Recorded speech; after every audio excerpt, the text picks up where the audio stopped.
et bienvenue dans Sombre Machination.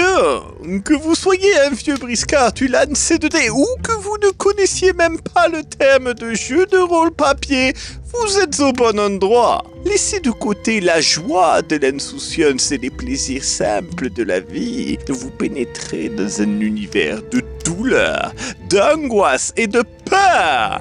Mais assez parlé, je laisse la parole au maître du jeu.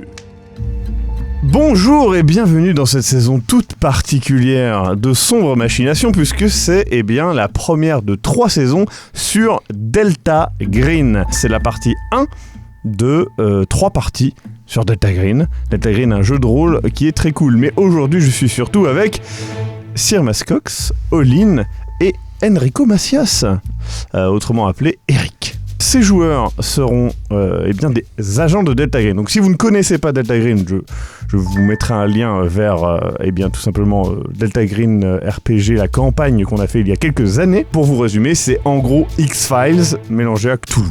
Voilà. Nous ferons 3 saisons avec ces personnages et ils vont évoluer au fur et à mesure des années. Nous démarrons donc la campagne en 1998 aux États-Unis d'Amérique du Nord et nous allons commencer par la présentation des personnages. Prénom Hugo, nom Herrera, âge 29 ans, petit, mince, peu musclé, compense par une bonne connaissance de l'humain et un intellect brillant. Très précis dans son travail, peut paraître arrogant. Médecin psychiatre, il rejoint le FBI très jeune. Suite à une enquête dans la ville de Seekertown, il fait face à l'inexplicable. Des jeunes filles disparaissent et sont retrouvées liées à des technologies bien trop avancées. Delta Green recrute Herrera. Quelques mois plus tard, il est envoyé dans une mission concernant des drogues aux vertus non naturelles. Il fait la rencontre de Gordon Ford et le couvre pour une bâclure. En septembre 1998, suite à l'ouragan George, il est envoyé face à un culte de cannibales. Leur physique émacié et la pâleur de leur peau choquent Herrera.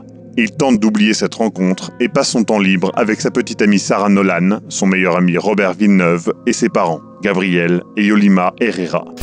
Prénom Lloyd, nom Bowman, âge 28 ans, taille moyenne, fin, agile. Sait encaisser psychologiquement et utilise ça pour tenter de comprendre les autres. Fort sens de la justice et dégoût de la violence. Père violent qui finit en prison, Bowman rejoint le FBI en tant qu'agent fédéral assez jeune. En 1995, il fait une enquête sur un enlèvement qu'il découvre lié à un homme particulièrement déformé et trempant dans l'occulte. Delta Green recrute Bowman. 1 an plus tard, sa petite sœur disparaît dans un parc. Seule existe une vidéo, la montrant partir avec un homme d'âge mûr, de manière très étrange. Fin septembre 1998, il effectue une mission avec Gordon Ford, prendre des sacs mortuaires dans une morgue et les remplacer par d'autres, sans regarder le contenu des sacs. Mais Bowman ne peut pas résister et regarde dans l'un des sacs, découvrant un cadavre à l'allure inhumaine et à la peau blanche et rugueuse. Gordon Ford le réprimande. Perdu face à tant de mystères et torturé par la disparition de sa sœur, il occupe son temps avec sa femme, Diana, et son fils Mike. Il voit aussi régulièrement sa mère Dorothy Barber et son meilleur ami, Tyler Henry. Prénom Gordon, nom Ford, âge 32 ans, taille moyenne, musclé, motivé par l'idée de justice et de loi. Son père était un petit malfrat qui a dérapé lors d'un braquage et a fini en prison pour meurtre. Ford n'hésite cependant pas à franchir les règles quand il estime que c'est pour le mieux. Lors d'une enquête sur une drogue, il se retrouve épaulé par le FBI et notamment par l'agent Hugo Herrera. La drogue s'avère avoir des propriétés non explicables. Gordon finit par exécuter un des coupables dans un accès de rage. Herrera le couvre, Ford rejoint Delta Green. Fin septembre 1998, lors d'une mission, il aide Bowman à remplacer un des sacs mortuaires par d'autres. Il voit que Bowman ne respecte pas les ordres de mission et regarde dans les sacs, ce qui dérange fortement Ford. Incertain de la portée des missions qu'il effectue pour Delta Green, il tente de penser à autre chose en passant du temps avec son meilleur ami et adjoint, Richard Brown. Il voit aussi régulièrement Pamela Cornwell, la patronne du bar local, et son père, fraîchement sorti de prison, Douglas Ford. Nous allons donc démarrer la partie. Nous sommes le mardi 17 novembre 1998. Gordon, tu es, dans ton bureau. C'est un matin tranquille dans ton commissariat. Et à 8h, ton adjoint, comme à son habitude, t'amène ses donuts avec ton café. Et donc, tu es tranquille. Donc, ton adjoint, mais c'est aussi ton meilleur ami, c'est Richard Brown. Et tu vois que après avoir posé les donuts, après que tu lui fais une petite blague, il prend un peu un air gêné, il va vers la porte et il la referme. Il ferme la porte de ton bureau, il abaisse un peu les volets. Il se tourne vers toi, il s'éclaircit la gorge et tu vois dans son comportement, tu le connais. Hein. Voilà, il est un petit peu gêné. Plus que d'habitude. Plus que d'habitude, et il commence à te dire que voilà, depuis cet été, selon lui, tu n'es plus le même. Tu t'es absenté cet été. Et en fait, il fait référence au fait que tu as fait une mission avec Delta Green. Et effectivement, ces missions, elles prennent un poids. Elles occupent ton esprit. T'as vu des choses. T'as vu un petit peu de l'autre côté, on va dire, du voile de la réalité. Et que tu le veuilles ou non, ça a changé qui tu es. Et lui, il l'a perçu, il commence à te dire, voilà, à te remettre un petit peu en question et en te disant que voilà, il te reconnaît plus.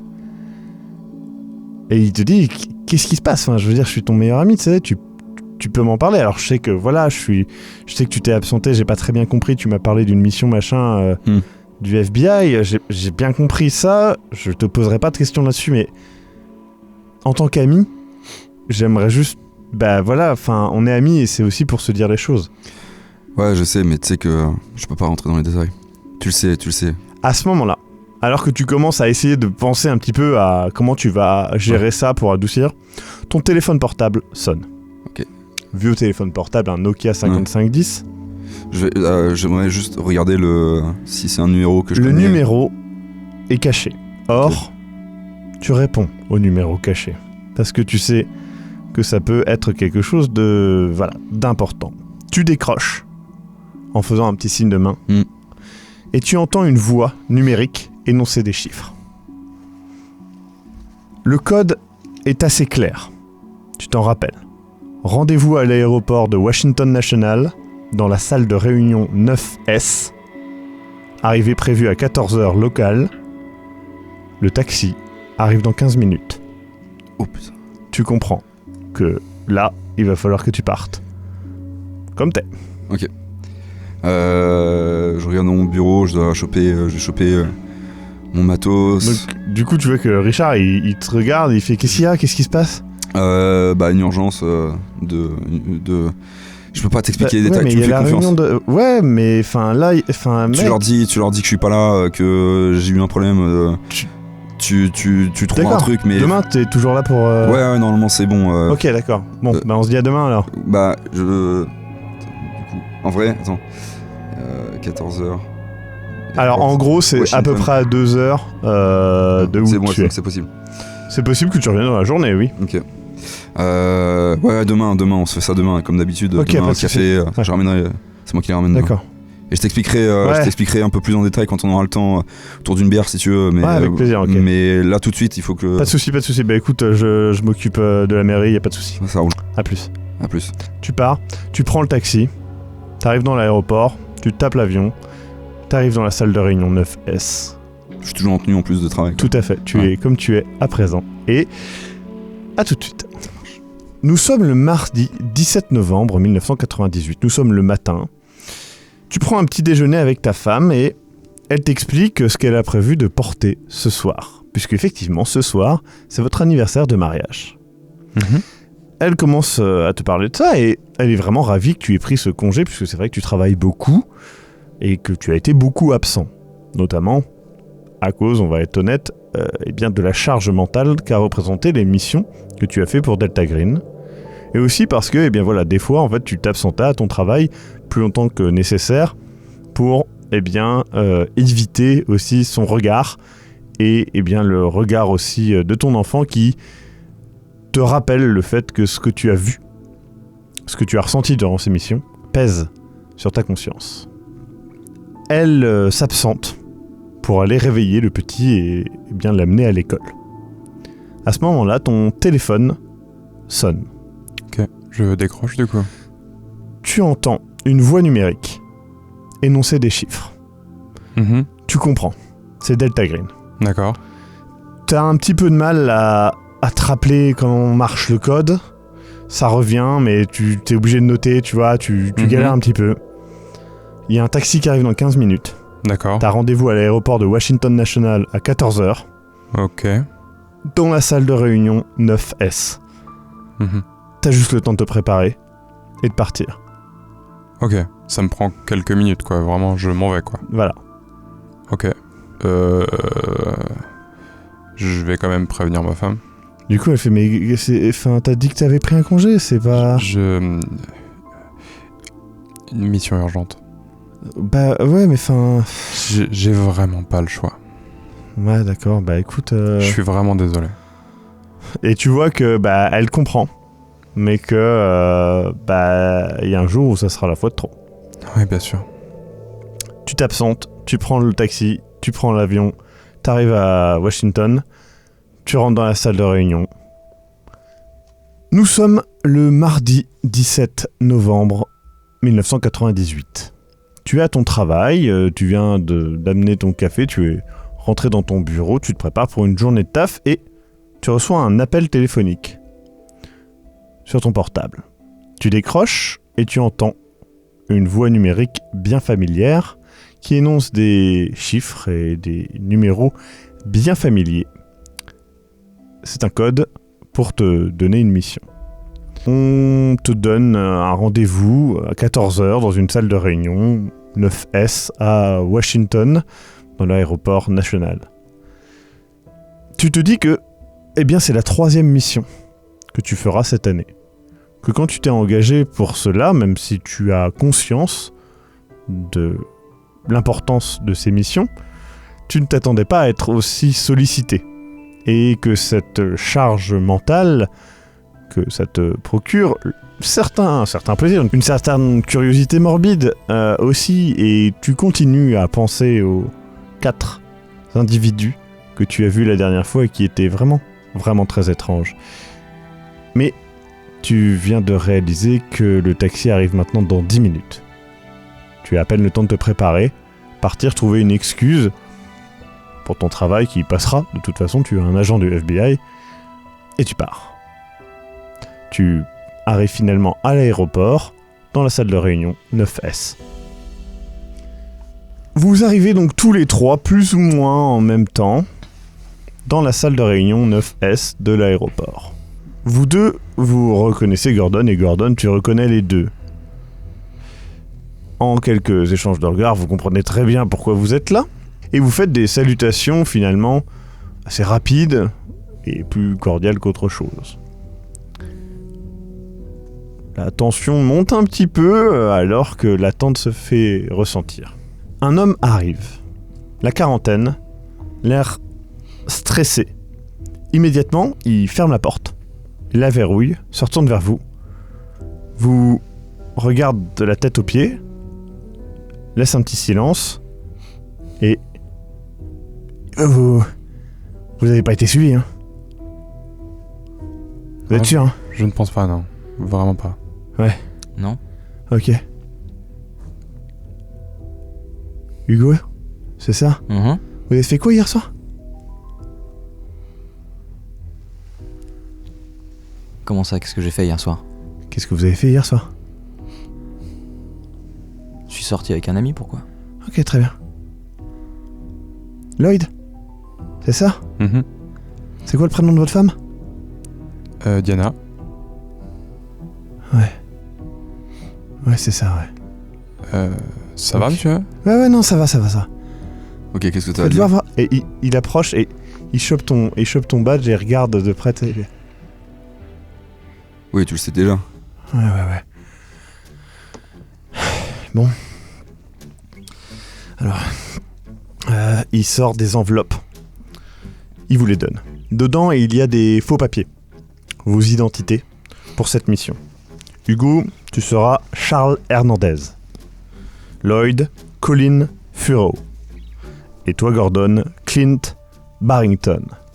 Vous comprenez très vite qu'effectivement, tous vos prénoms commencent par la lettre C. Vous êtes donc dans la cellule C.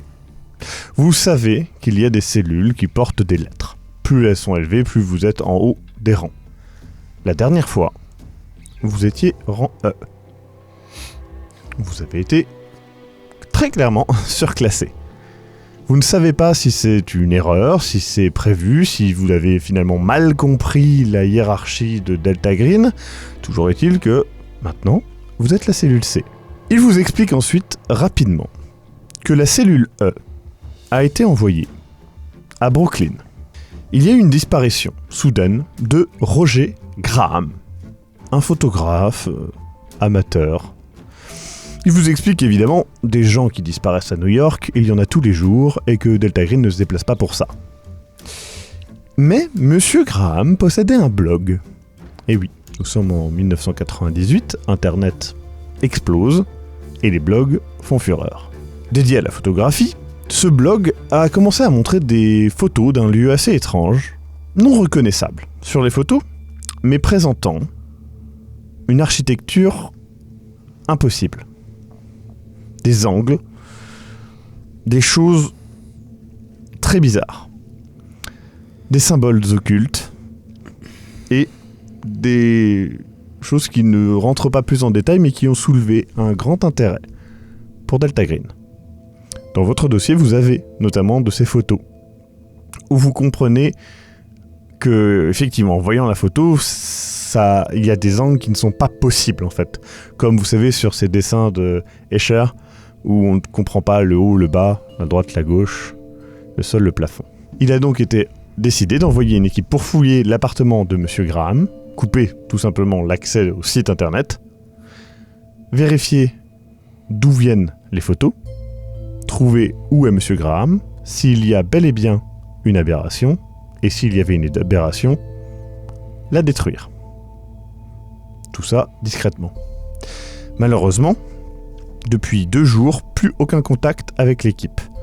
Le site internet s'est bien arrêté de fonctionner. Mais il n'y a plus de contact.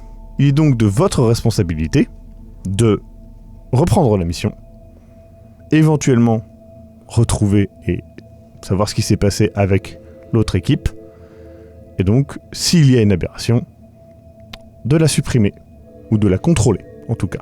Et ce monsieur Graham a un lieu de travail, un atelier ou...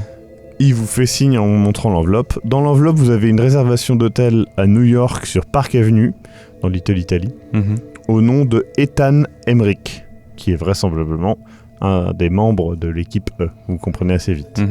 Il y a l'adresse de Roger Graham, un plan de New York, et des captures d'écran du site de Roger Graham. Donc il travaille chez lui en fait, a priori. A priori, oui. Très bien. Il vous donne un ticket d'avion valide dans l'heure pour partir à New York. Là, aujourd'hui, tout de suite, maintenant. Oui.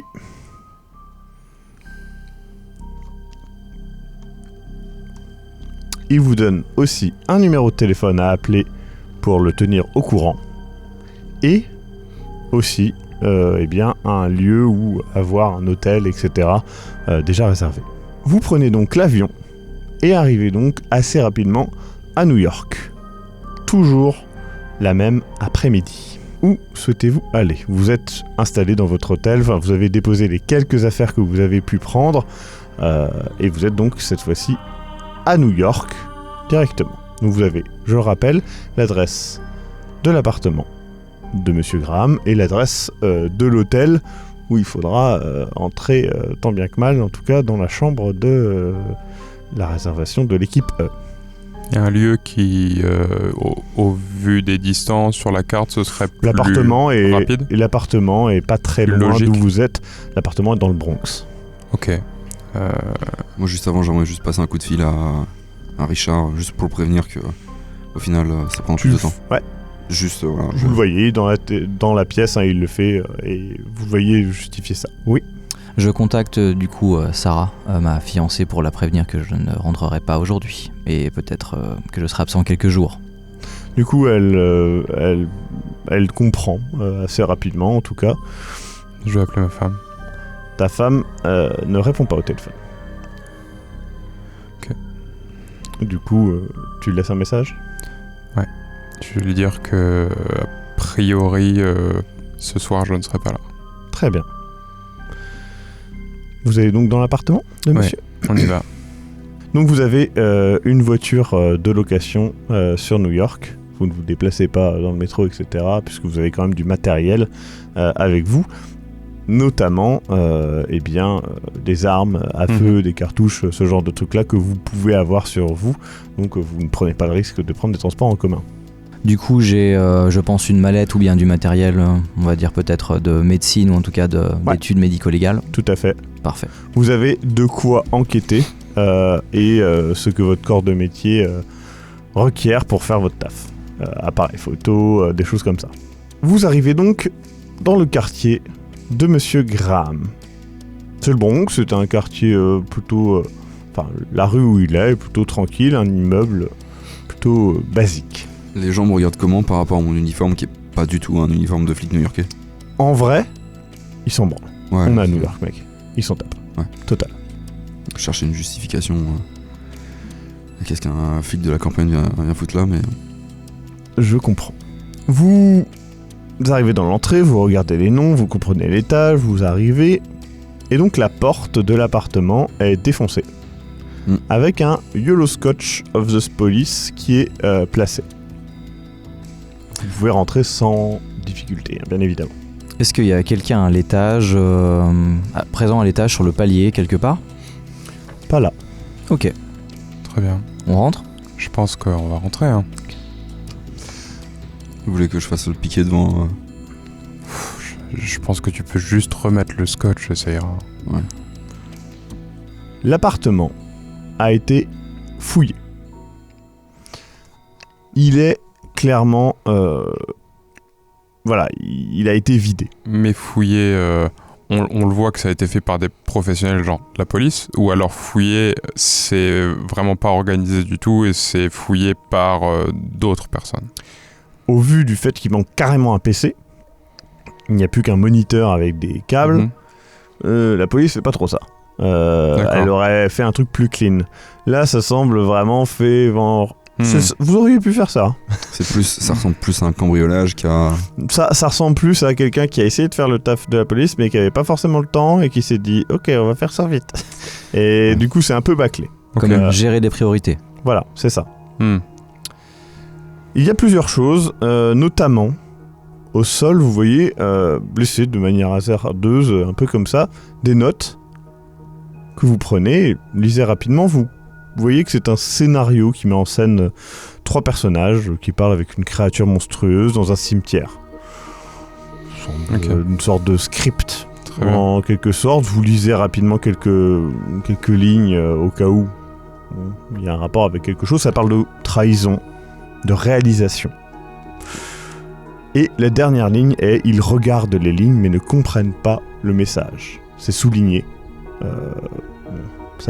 Franchement, ça vous dit rien. Ça semble avoir été écrit par contre par Roger Graham. Ok, j'allais dire, est-ce que le script est signé? On sait depuis combien de jours il a disparu? À peu près 2 jours. Non, l'équipe a disparu depuis au moins 2 jours. Lui, ça fait... La date exacte est inconnue. C'est une disparition, donc en gros, on sait qu'il est disparu depuis au moins une semaine. Oui, c'est ça. Voilà. Genre son dernier post sur son blog ou des choses comme ça, quoi. Ok. Ça fait au moins une semaine. Au moins une semaine. Effectivement, la personne a disparu depuis à peu près une semaine, au minimum. Ok, très bien. Donc plus d'ordinateur? Non. Il y a d'autres trucs qui ont été pris, mais tu ne peux pas identifier. Oui, d'accord. Tu peux facilement dire que quelque chose a été pris, dur de savoir ce qui a été pris. On remarque des choses, entre guillemets, inhabituelles, des traces de sang. Il n'y a pas de traces de sang. Il n'y a pas... En vrai, la plupart des éléments qui ont été retirés, etc., ont été retirés. Encore une fois, ça n'est pas assez propre pour être le travail de la police. D'accord. On sent que ça a été fait à la va-vite. Mais... Quelqu'un qui s'y connaît pas, un policier, pourrait très bien faire « Ah, ça a été fait par un bleu ». Mais c'est pas un vol. Voilà. Ça a été fait méthodiquement quand même. Oui, c'est trop spécifique en gros. Tu chopes ça, tu chopes ça et tu chopes ça. C'est ça. On a 15 minutes, il faut tout rafler, voilà. Tu chopes les... Ok. Encore une fois, c'est un taf que vous auriez pu faire. Ouais, je comprends. Le script, est-ce qu'il y a d'autres trucs qui ressembleraient au niveau de la mise en page à d'autres scripts? Tu regardes le script, il a aucun sens. Sincèrement, il a aucun sens. C'est vraiment de la fanfiction chelou de mecs qui se pensent le mec qui est photographe, il est pas scénariste. La scène en question, c'est la page qui était ouverte, tu l'as lu. Les autres pages, il n'y a pas de sens vraiment. Ça parle, il y en a un moment où voilà, les 3 personnages voient un chat. Il y a tout un truc comme ça, mais c'est très Alice au pays des merveilles, tu vois ce que je veux dire. Chat du Cheshire, machin, tu vois, il y a un autre passage où voilà, les personnages sont dans une sorte de dédale souterrain, justement par rapport au cimetière. C'est la scène qu'il y a avant, du coup celle que tu as lue. Il n'y a pas les scènes qu'il y a après. Ok. Il y a plein de scènes avant, etc. C'est un truc qui se passe. Enfin voilà, il y a d'autres scènes. C'est vraiment un bric-à-brac de quelqu'un. Toi, tu penserais d'un esprit malade. Ou d'un rêve. Dans une structure de rêve. Voilà, mais toi, tu penses. Voilà, c'est clairement. Toi qui a pas. Enfin, ton personnage n'a pas forcément de tendance artistique. Toi, t'es en mode, ok, d'accord. C'est tellement un mec qui fume de la weed et qui a écrit de la merde. C'est ce niveau-là pour vous. Toi.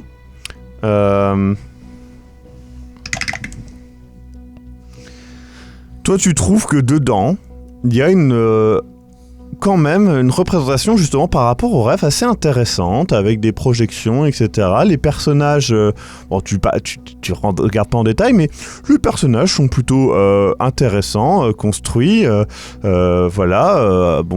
Tu comprends pas trop pourquoi il y a des personnages qui sont là, il y en a d'autres qui sont plus là. C'est encore une fois une formule très onirique et pas très bien écrit, mais bon, voilà, pourquoi pas. Encore une fois, ça ne semble pas être un indice. Du coup, il y a beaucoup de photos étranges chez lui. Chez lui, la plupart des photos sont des photos de lieux abandonnés new-yorkais, mais rien d'extraordinaire. Il y a des photos des rames de métro, il y a des photos du port, il y a des photos, voilà, des choses comme ça, des photos aussi plus classiques, Statue de la Liberté, World Trade Center, des trucs comme ça, mais rien d'extraordinaire, en tout cas. Bien entendu, on ne retrouve pas de photos, on va dire, liées à ce que nous aurions pu... Non, évidemment que non. Il a un bureau, enfin quelque chose où il aurait pu mettre des affaires vraiment sur son travail, sur ses recherches potentiellement. Encore une fois, tout ce que tu trouves est anodin. Tu vois qu'il manque des choses. Très bien. Mais c'est anodin. Très bien. Vous pensez que c'est... Enfin, là, il manque l'ordinateur, il manque des affaires personnelles. Vous pensez que c'est l'équipe d'avant qui possède tout ça ? Ouais, c'est précis quand même. D'un coup, vous entendez un « Hello! Hola! » et ça toque. Je m'occupe de la vieille. Shérif ? Ouais, j'y vais. Du coup, vous entendez dialogue. L'appartement est petit, c'est un appartement new-yorkais. C'est une petite vieille qui est là, et elle est toute souriante, et elle se met comme ça, et elle fait « Ah! Alors, vous venez encore chercher des choses, c'est ça? C'est pour le petit Roger. Vous l'avez retrouvé? On est juste là pour prendre des photos complémentaires, et puis on va s'en aller. D'accord. Mais vous inquiétez pas, l'équipe qui s'occupe de... vous tiendra au courant. Ça va jusqu'en Georgie alors? Ouais, je suis là en soutien. Ouais, j'ai déjà eu une affaire similaire. Vous avez trouvé ce que vous voulez sur l'ordinateur? Oui, l'équipe précédente qui l'a emmené. Ils étaient très intéressés par l'ordinateur. Ils vous ont parlé ou pas? Parce que ils ont passé la journée à fouiller. Moi, je leur ai passé des petits gâteaux, tout ça. D'ailleurs, si vous en voulez, j'en ai juste à côté. Excusez-moi, madame, comment vous appelez-vous? Mademoiselle Urtigan, je suis là pour... Enchanté. De rien. Enchanté. J'ai un vous vague parlez... souvenir de déjà vu. Moi aussi. Est-ce que vous parlez de personnes qui sont venues avant, d'un ordinateur? Oui. À quoi ressemblaient ces personnes? Est-ce qu'elles étaient... Alors, il y avait 2 hommes et une jeune femme. Apparemment, la police recrute des femmes. Hein. Ils étaient bien habillés, comme vous, monsieur. Ils vous ont donné... Vous êtes très bien habillés. Merci madame. Vous êtes élégant. Merci. Vous savez, on dit beaucoup de choses sur les gens comme vous. Les gens comme moi, c'est-à-dire... Les gens un petit peu du sud. D'accord. Est-ce que vous vous souvenez peut-être d'un nom ou d'un prénom qu'ils auraient pu vous donner? Leur identité peut-être? Est-ce qu'ils ont emmené en plus? Ils ont parlé du vieux tunnel et j'étais très intéressé par le vieux tunnel. Le vieux tunnel. C'est C'est un endroit dans les environs? Oui, c'était parce qu'ils ont pris. Ils me demandaient ce que Monsieur Graham, le petit Roger, me demandait forcément. Et du coup, c'est vrai que je leur parlais du tunnel parce que en fait, il faut savoir que c'est un vieil égout. Hein, et à l'époque, en fait, je sortais moi avec Adam Frischberg. Hein, Adam Frischberg, il doit avoir... Oh là là là là, maintenant c'est vrai qu'attendez, parce que si je reprends la date, c'est sûr qu'il doit avoir dans les 80 ans. Oui, et je suis désolé de vous interrompre. Le Oui. tunnel, vous disiez, il se trouve à un emplacement que vous connaissez, du coup? Ah, ça je ne connais pas moi. Il faudrait faire vos petites recherches, ça doit se retrouver facilement, un tunnel à New York. Merci. Je pense qu'il y en a plusieurs. La police sait faire des bonnes affaires. Oui. Hein. Est-ce que quelque chose vous a frappé au niveau des collègues qui sont venus avant? Est-ce que Ils étaient très gentils là. Ouais. Ça m'a étonné encore une fois qu'une femme... Mais bon, ils embauchent des femmes et puis C'est- d'autres gens. Ils sont passés il y a combien de temps, du coup? Environ, hein? Environ, c'était il y a quelques jours. C'était il y a quelques jours. D'accord, C'était- très bien.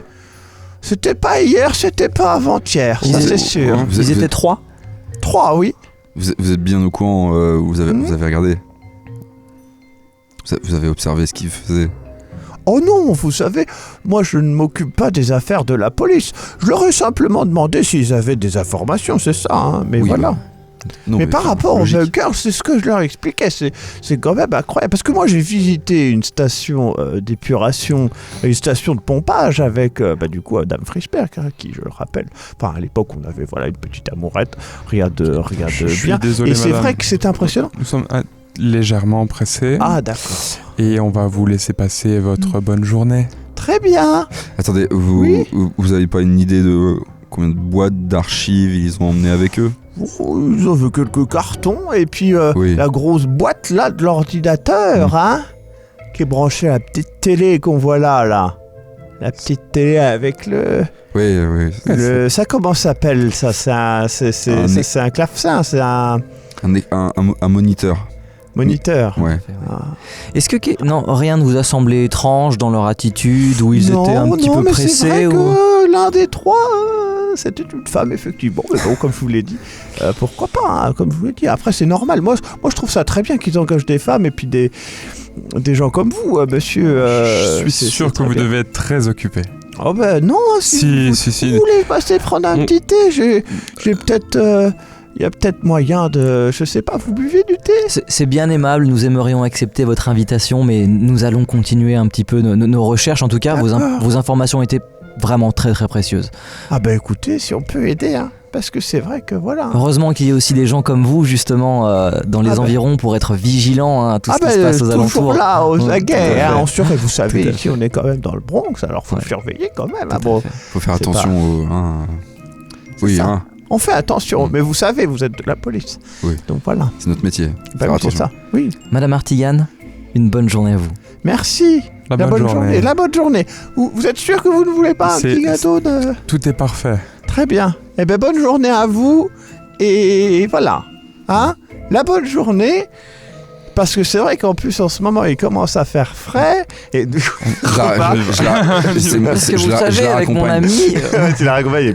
Je la raccompagne à la porte. Tu sais, je dois avoir l'habitude des vieux. Donc, Ouais. au bout d'un moment, j'ai compris. C'est comme ramener le vieux Ed tout bourré. Très bien. Je la raccompagne à la porte. Bonne journée. Juste question, quand elle parle justement de la femme, qui sont membres de 3, on a en fait un petit dossier, nous, Ouais, vous sur savez comment... l'équipe E, et Ouais, on sait l'équipe que E, vous techniquement, savez qu'ils sont 3, vous donc savez, techniquement voilà. c'est cette équipe-là C'est ça, qui semblerait ça qu'elle... se tient parfaitement. Parfait. Je pense qu'on devrait se diriger vers l'hôtel où logeait l'équipe E. Il est quelle heure à peu près? Là, on commence à être début de soirée. Ouais, donc l'hôtel, ça... fin de soirée, ça le fait. Ouais. Oui, bah là, de toute façon, Non, mais y a après, pas de on est problème. encore une fois, nous sommes à New York. Cette ville ne dort pas, je le rappelle. Non, mais je veux dire, pas là d'entrer dans un hôtel à cette heure-là. Ah oui, c'est tout à fait normal. Ça reste encore... C'est plus crédible. Donc, vous allez à l'hôtel. Et en vrai, l'hôtel, genre, vous n'avez aucune difficulté à avoir accès à la chambre. Et vous comprenez que, bah ça y est, vous arrivez, toi t'es en habit de, t'es en habit de shérif, vous deux vous êtes machin, bam, vous entrez, vous commencez à direct. Red carpet. Vous êtes directement amené à la chambre, machin, c'est hop, la personne qui fait attendez, j'essaye les clés, voilà, hop, il ouvre la porte, il la laisse entrouverte, il part, il vous laisse pas les clés par contre, enfin le passe, et il laisse la porte entrouverte, il part, La carte et blanche. il vous laisse tranquille. En fait, ils sont genre, vous avez l'impression que c'est clairement pas la première fois qu'il y a un problème de la police, machin, etc. Et voilà. Ok, très bien. Donc vraisemblablement, les personnes qui étaient dans cette chambre ne se sont pas non plus présentées comme de manière officielle, voilà. Ouais, puis il y a de grandes chances que le réceptionniste soit le mèche, quoi. Je ne sais pas. Très bien. Qu'est-ce qu'on voit du coup? Donc déjà, vous rentrez. C'est une chambre avec 3 lits simples. Une sorte de suite, un petit peu. Il y a un PC. En Juste pièce. la tour. Ok. Ouais, la tour, en pièces. Il y a des notes qui semblent être des notes manuscrites avec l'écriture qui ressemble à celle de la pièce script ok. que vous avez lue là. Il y a des vêtements de change, il y a 2 boîtes de cartouches. Et en entrant, vous voyez qu'il y a une caméra dans la pièce. Une caméra de surveillance. Mais Qui a été posée là ouais, ou alors qui a été mis là et en fait vous vous en rendez compte parce que vous cherchez un peu tout dans la pièce mais elle est un peu discrète à côté d'une ventilation etc. elle est reliée à quelque chose du coup? Ouais, c'est ce que j'allais dire. Est-ce qu'on suit le câble? Tu trouves effectivement un système d'enregistrement sur cassette Très bien. mais c'est des systèmes qui réenregistrent en continu en fait ça en réenregistre en continu une cassette puis sur l'autre puis sur l'autre puis sur l'autre puis sur l'autre en très basse qualité donc en gros si quelqu'un est rentré depuis 48 heures en gros tu le sauras mais ce qui est avant tu le sauras pas. Et là, c'est en train d'enregistrer. Oui. Très bien. Stop. Je pense qu'on coupe l'enregistrement, tout à fait. Du coup que faites-vous? On a un moyen de la lire ici? La cassette? Là tout de suite non. Non, du tout. Très bien. Les notes, du coup. Les notes sont annotées. Donc ce sont des notes manuscrites assez peu lisibles. Mais les annotations mettent voilà, des choses en avant. Vous pouvez lire notamment « Chaque visite est différente. Les silhouettes m'ont vu. J'ai senti cette odeur d'agrumes et de gingembre. À demain, ange malin.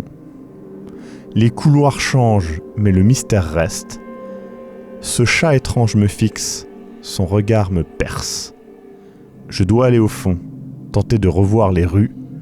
Quand je vais plus bas, je remonte en haut. Une simple porte amène à tant de merveilles. Je dois éviter ce fantôme pâle, son visage figé me poursuit. Et ensuite, une adresse à Brooklyn. Enfin, c'est pas une vraie adresse à Brooklyn. Au niveau de ce texte, on va dire, est-ce que il m'évoque quelque chose, une métaphore, un texte mythologique, une référence littéraire, quelque chose? Les références qu'il fait ne te disent rien. L'odeur dont il parle, c'est peut-être l'odeur de curcuma. Mais peut-être que non. C'est difficile de définir une odeur aussi précise avec des mots. imagé. Les autres références qui sont faites sont pas des références littéraires précises. Maintenant, bah voilà, il fait des phrases qui sont un peu préfaites. C'est pas, encore une fois, c'est pas quelqu'un qui a des références littéraires très élevées. On sent qu'il y a une volonté d'imager ce qu'il a vu et d'imager ses ressentis, mais il ne le fait pas d'une main experte. Comme un journal. Comme un journal. Et les annotations sont... De la même écriture. Les annotations, non. Les annotations sont d'une écriture plutôt féminine.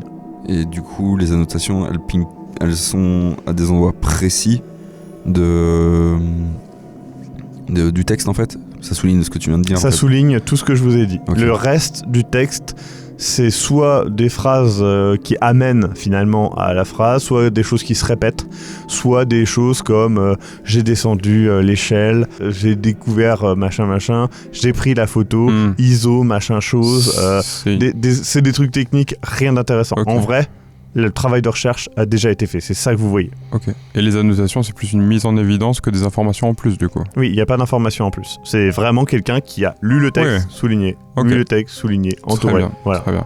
Et du coup, l'ordinateur est en pièces. Là, il n'est pas en état de fonctionner à l'heure actuelle. Là, à l'heure actuelle, il faudrait le reconstituer, mais il manque des pièces.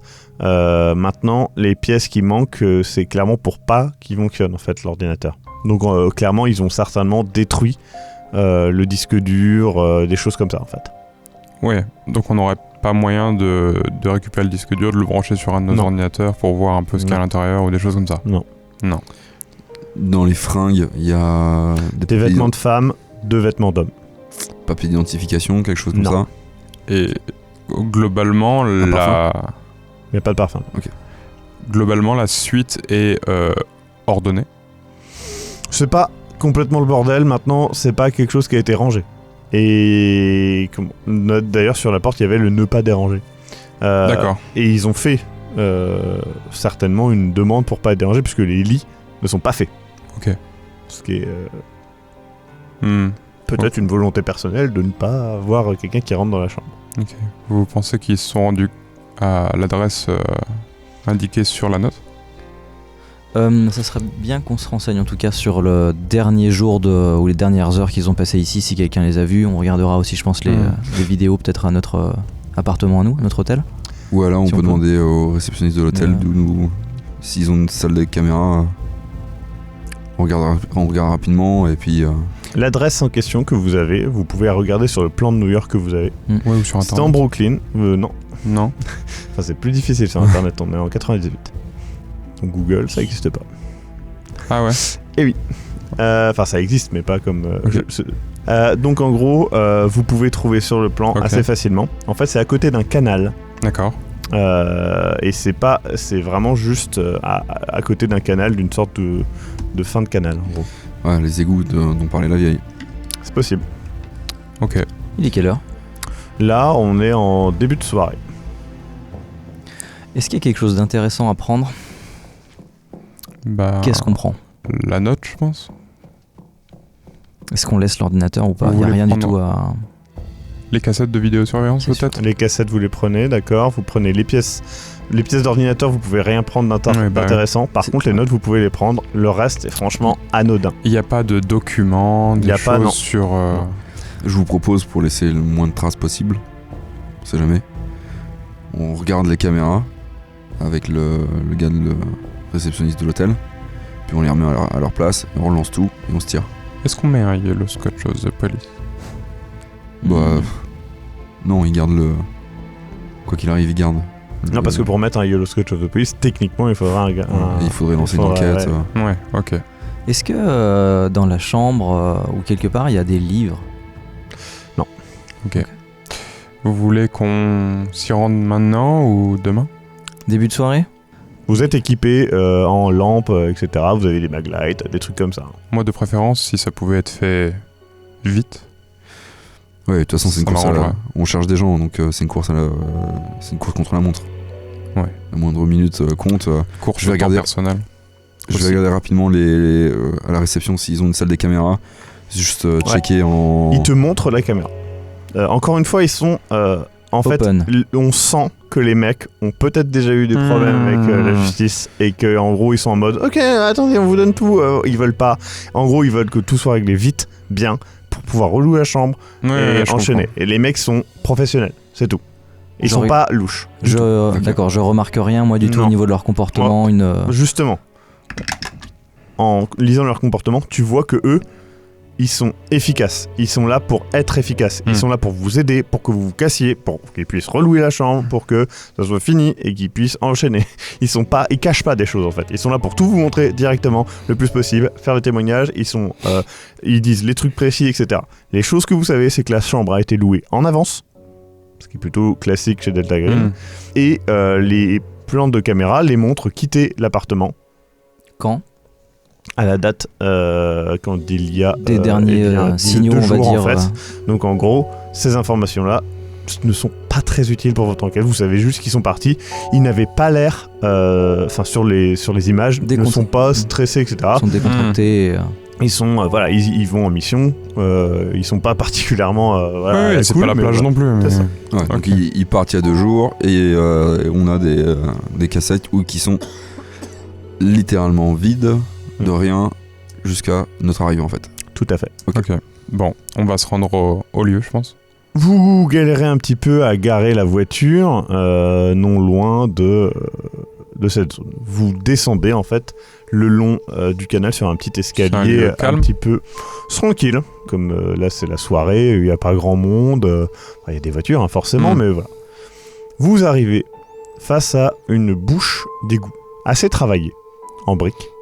Avec, vous savez, une énorme inscription en pierre assez travaillée autour, effacée. La bouche, l'entrée en fait, est barrée de barreaux, mais il y a une porte à l'intérieur, entrouverte. Au sol, il y a une tache marron, brunâtre, que vous reconnaissez comme étant du sang séché.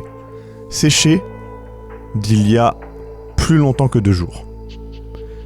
Il y a aussi une douille. J'essaye de me concentrer et de faire appel à mes connaissances, on va dire, en cette matière-là, pour éventuellement voir si c'était une quantité, on va dire, importante de sang perdu. C'est une quantité assez importante de sang perdu. Mais la date, en tout cas, prédate largement 2 jours. Et la douille appartient à un modèle précis, peut-être ? La douille en question est une douille de 9 mm. C'est pas une douille... c'est quelque chose de commun. C'est une douille commune. Ce n'est pas une douille utilisée par la police ou par l'armée particulièrement. Ouais, c'est pas la marque de la douille ne correspond pas aux boîtes de cartouches qu'on a trouvées dans le... Non. Ok. Ah non ? Non, ça sera des munitions gouvernementales et ça n'est pas le cas. Ok. Vous pouvez voir que la porte est entrouverte et face à vous, il y a donc un long couloir en rond. Il y a des habitations autour ? Oui, mais pas à même le truc. Oui, mais oui, sûr. après c'est plus des immeubles, des bureaux, des choses comme ça. À savoir, c'est juste si ils auraient peut-être pu entendre les coups de feu, savoir à peu près à quelle date serait passé. Des coups de feu à New York. Ouais. Juste, j'interroge le MJ. Par rapport à une situation comme celle-là, en général, sur une situation comme la nôtre, est-ce qu'on prélève des preuves ou est-ce qu'on... Franchement, le sang là n'a pas trop l'air d'avoir rapport avec votre schmilblick. Ouais, ok. Ça vous concerne pas trop en fait. De toute façon, on n'est pas là pour ça. Ouais. Non. Vous entrez donc. Oui, tout à fait. Ouais. Vous pénétrez dans cet étrange égout. Et Je passe devant d'ailleurs et avec main sur le holster très bien. et Maglite en avant. Vous pénétrez donc dans les ténèbres de ce tunnel et c'est la fin de ce premier épisode. On se retrouve la semaine prochaine pour la suite. À bientôt. Voilà une enquête qui démarre bien. Que vont-ils trouver dans cet égout ? Eh bien, il va vous falloir attendre la semaine prochaine. Ou bien dès maintenant. Et oui, en participant au Tipeee de la série, vous aurez accès aux épisodes en avant-première. Et aussi à plus de 20 scénarios en PDF et plein d'autres choses. Mais surtout, vous soutiendrez l'horreur et le jeu de rôle. Si vous voulez nous soutenir, n'oubliez pas de vous abonner à la chaîne de Sombre Machination et de partager cette vidéo, si elle vous a plu, bien entendu.